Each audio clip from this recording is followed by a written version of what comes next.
Real estate is top of mind for many right now. I have found that during this pandemic, homeowners fall into two groups. Group one is the homeowners that have got confirmation that their current home meets all of their needs, all of their wants, and will likely be their forever home. If this is you, you need to consider to explore your options to either reduce the term of your mortgage or reduce the mortgage interest cost via refinance. Now, I have helped families here at the Martini Mortgage Group at Benchmark Mortgage do both. Lower their interest cost, lower their term, and also lower their monthly cost.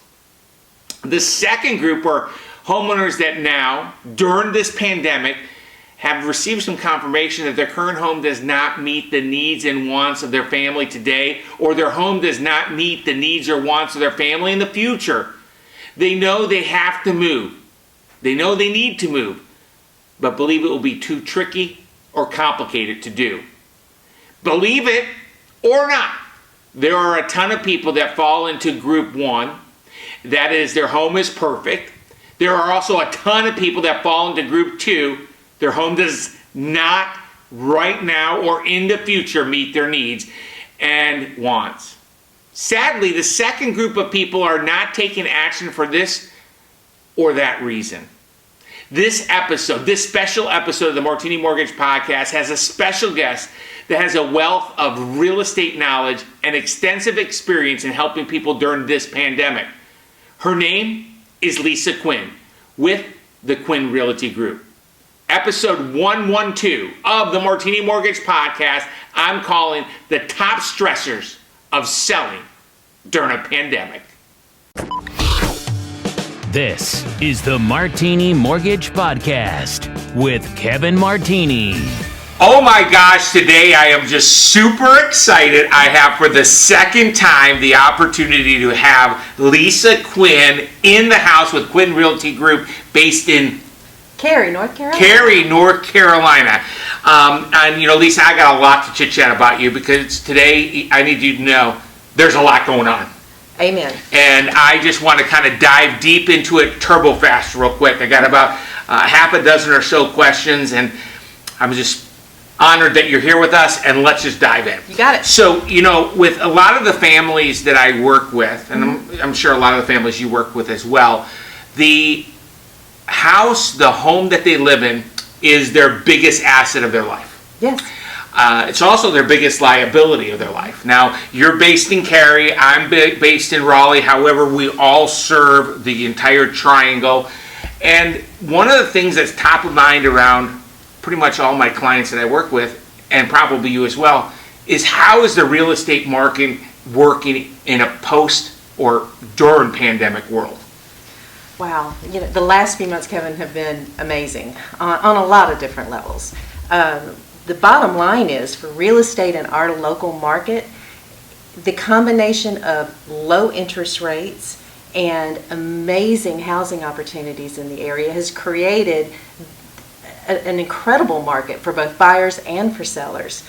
For sellers, the appreciation rates, we didn't take a hit during the pandemic era. If anything, it just continued to escalate and helped maintain that rise that we've seen over the last few months. For buyers, the dip and continued dip in interest rates has created the perfect environment. So for those buyers who, or for those clients who may have come to realize that the home they have may no longer fit their needs in a post-pandemic world, this is the perfect opportunity for a buy-up.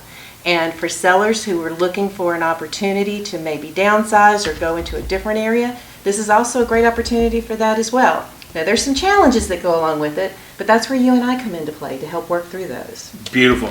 So it sounds like real estate in the triangle is green and growing regardless of the pandemic. Absolutely. We have always, I tell my clients this, I work with a lot of people that are relocating from other parts of the country.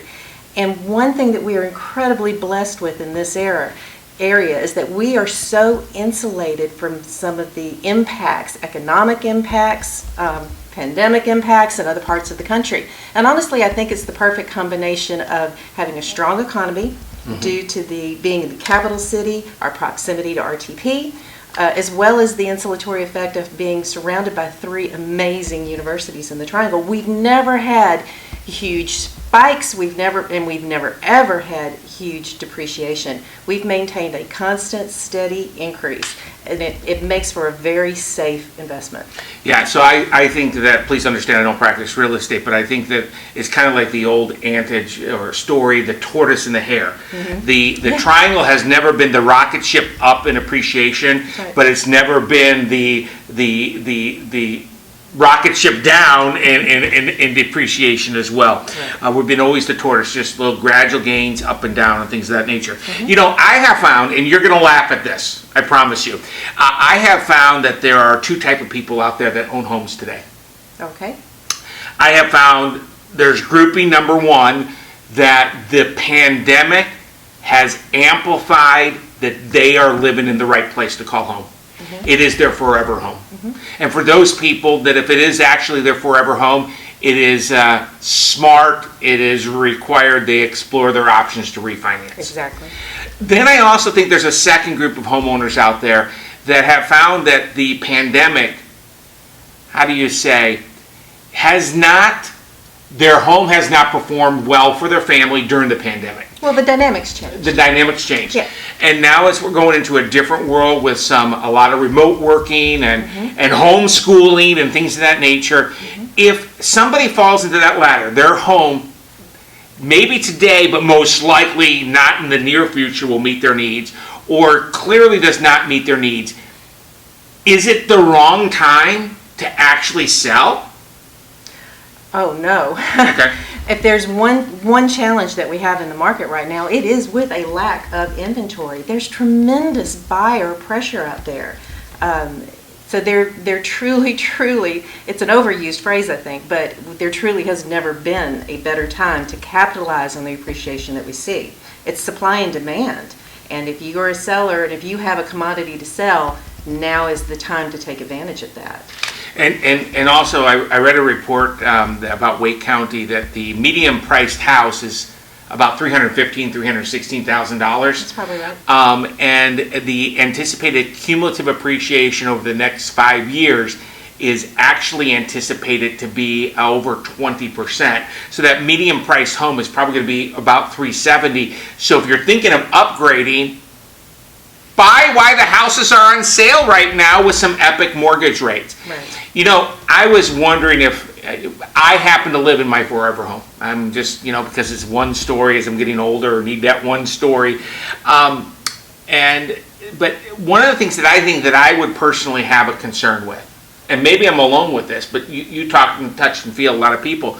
The question is, how many people are concerned with all the buyer traffic looking at their listings? Is that a realistic concern? Concerned with the buyer traffic looking? Like people coming into their house. Okay. I put my house in the market. I got a buyer walking in. Right. We live in a pandemic world. I understand. Am I the only one that's barking up that tree or concerned? No. Of course not. I mean, the situation we're dealing right now, these are unprecedented times. And that we're all learning a new way to move forward in this era. Well, real estate is no different. We have the protocols in place to protect both the buyer going into a seller's home and to protect the seller from exposure from unknown people coming into their home. Masks are required. Depending on the sensitivity level of the sellers, we have gloves that are required. We do everything we can to protect all parties in play. There's no overlapping showings. There's all sorts of little tweaks that we've done, again, to minimize risk to all parties. But the bottom line is, Kevin, we've got to find a way to move forward. And I think that our local real estate community has really put their heads together and come up with good plans to keep everybody safe. One of the things that I was just so impressed, so many of your buyers that you work with, you're doing the virtual showings with them. Oh, absolutely. Yeah, and talk to me a little bit about what that means, because everybody has a different definition of what that means. Well, how does a virtual showing work with a buyer? Well, we are I'm so glad this happened now and not 20 years ago. I don't know how we'd have made that work. But, in the advent of FaceTime, in the advent of videos, in the advent of messenger video, I can take my phone and I can either me do it or have myself an associate do it, and I can do live time showings with a client who either has a sensitivity level into coming into a home or is one of the many, many folks that are relocating into the area and they just aren't here. Yeah. I would say actually right now of the we're transitioning 13 families right now. Wow. Four of those never laid eyes on the property physically. Wow. Before they closed on it. And it's been a trend over the last few months, and we've done it very, very successfully. Because think about it, Kevin, you've got the video right there. We're looking at this, we're talking about it. There's an open exchange of questions and answers. It's not the same as being there, but it is darn close. Well, one of the things the families you worked with shared that was just I didn't think about, and I think that's the difference between an agent who knows how to handle virtual showings and an agent that doesn't. You were able to, the story that they shared with me, and I might have the little bit wrong as it relates to the actual verbiage they shared, but you were able to give them depth.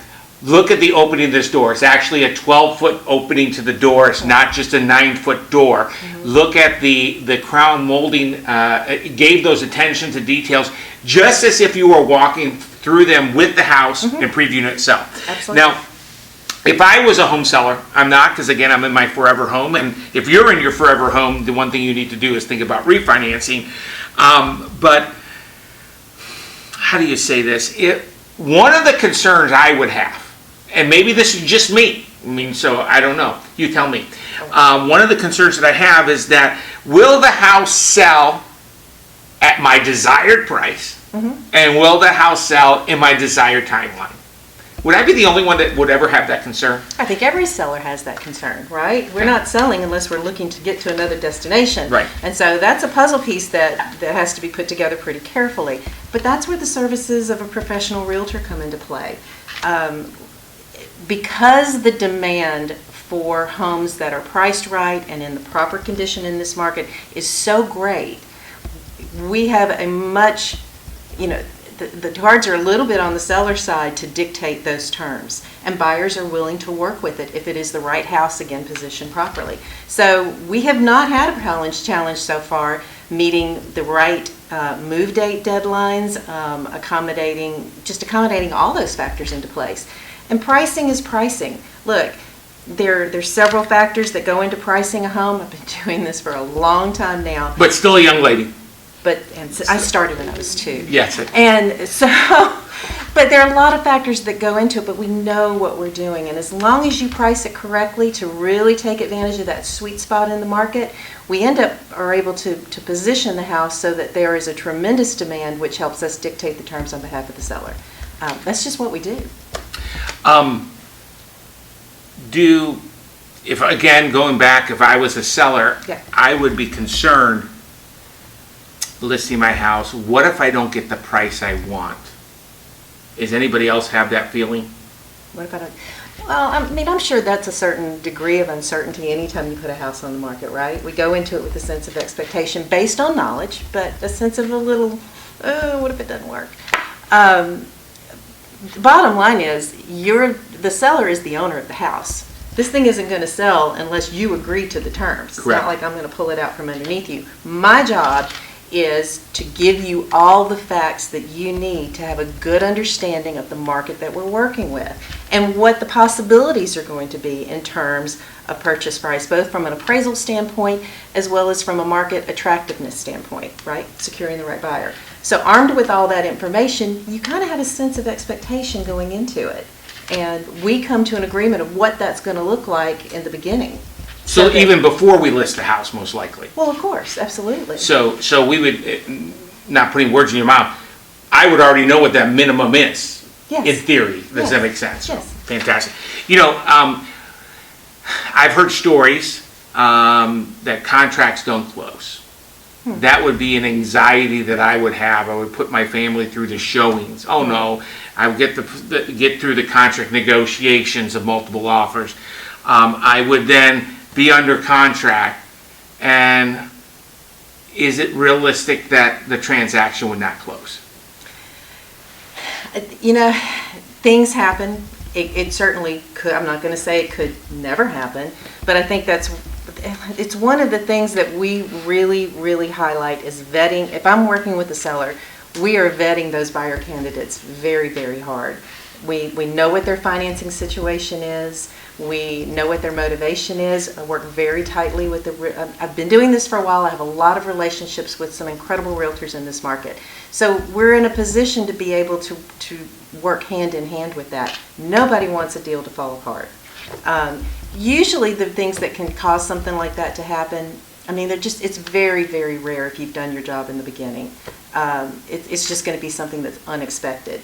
If you're working with people that have the resources and know how to work together to get to the finish line. And so, in other words, in your words, there's due diligence. Right. And there's always going to be, it's like worrying about what should I do if I win the lottery?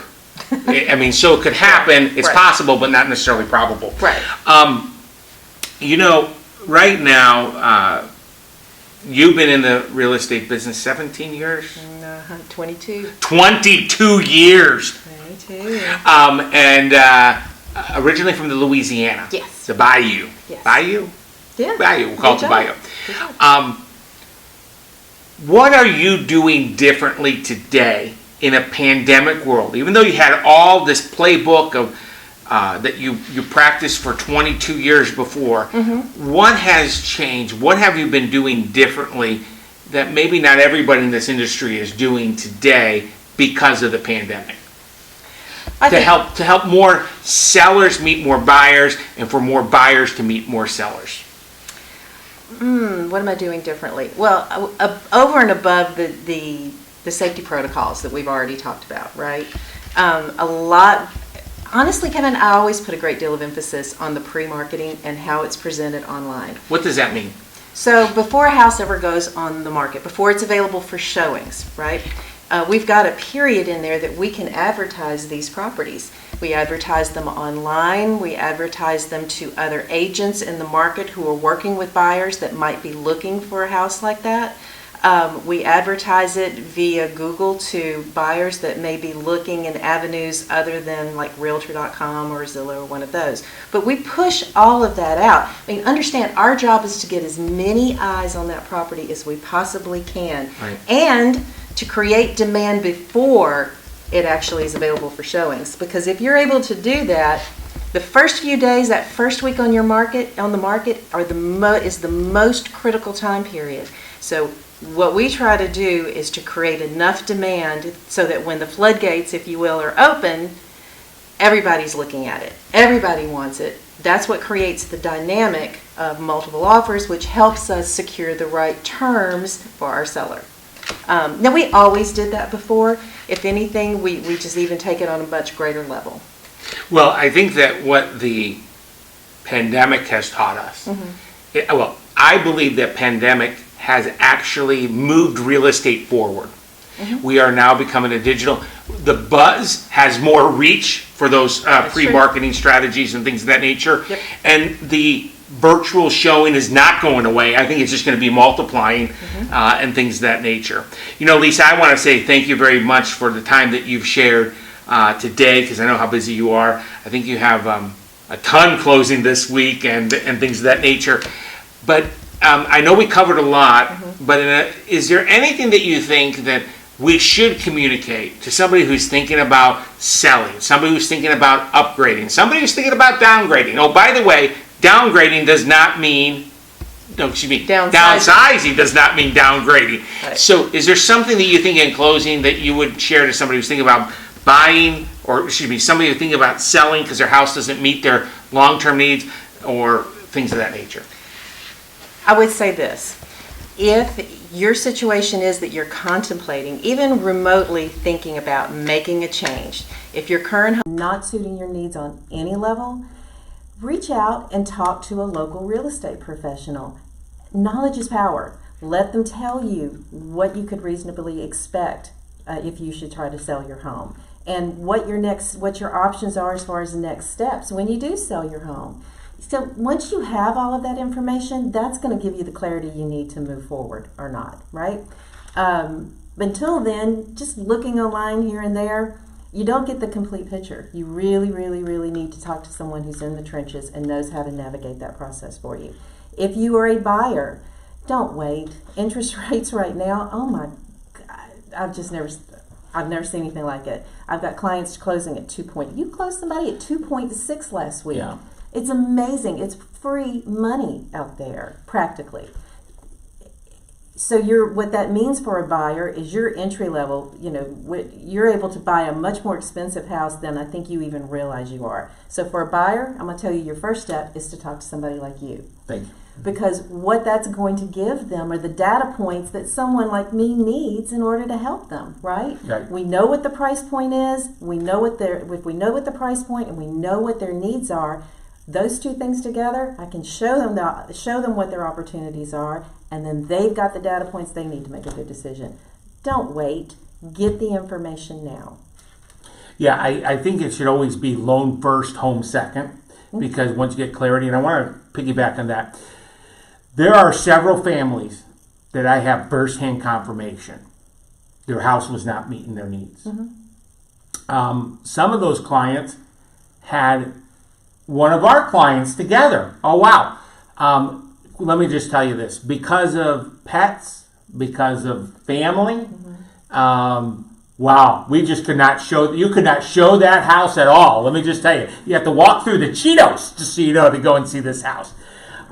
So we were able to come up with a plan where they could buy first, sell second, Right. and then properly stage that house. Right. And I don't know if I will just say that house sold for very much over asking price. Hasn't closed, so we can't say the details yet on that. Lisa, thank you very much for being here, and thank you. But before we go, Lisa, if somebody wants trusted real estate advice with no pressure and a confidential conversation, how can they reach you? Best way to reach me is by phone. I'm old-fashioned. I'd love to talk to you. My number is 919-559-1788. Be happy to talk about your situation and see what makes sense for you. So 919-559-1788. 1788. Ladies, if they want to send it by email, it's lisa@lisaquin.com. With one N, yes, sir. So LISAQUIN.com. Listen, my name is Kevin Martini with the Martini Mortgage Group at Benchmark Mortgage, which is located in Raleigh, North Carolina. I want to again, this has been a special episode of the Martini Mortgage Podcast. Thank you, Lisa, for being here. You are my friend, bud. I will see you all soon. Thank you. The Martini Mortgage Group has provided since 2006 trusted personalized mortgage financing advice to provide the families they serve with not just price and cost clarity, but to give them certainty during the home buying or refinancing process, along with a frictionless, secure, and digital mortgage process. It should always be home loan first and then go find your home. If you or someone you care about has questions about the current mortgage rate environment or the unique home loan solutions the Martini Mortgage Group offers, we invite you to call by dialing 919-238-4934 or check them out on the web by going to martinimortgage.com. The information contained in this podcast presentation is for general product information purposes only. Arclatex Financial Services, LLC, NMLS number 2143, doing business as Benchmark Mortgage, makes no representations or warranties of any kind, expressed or implied, about the completeness, reliability, stability, or availability with respect to the information, products, or services. All loans subject to borrower qualifying. Other restrictions may apply. Branch Manager Kevin Martini, NMLS number 134962. Branch located at 507 North Blunt Street, Raleigh, North Carolina, 27604. Contact the branch by calling 919-238-4934. Equal housing opportunity.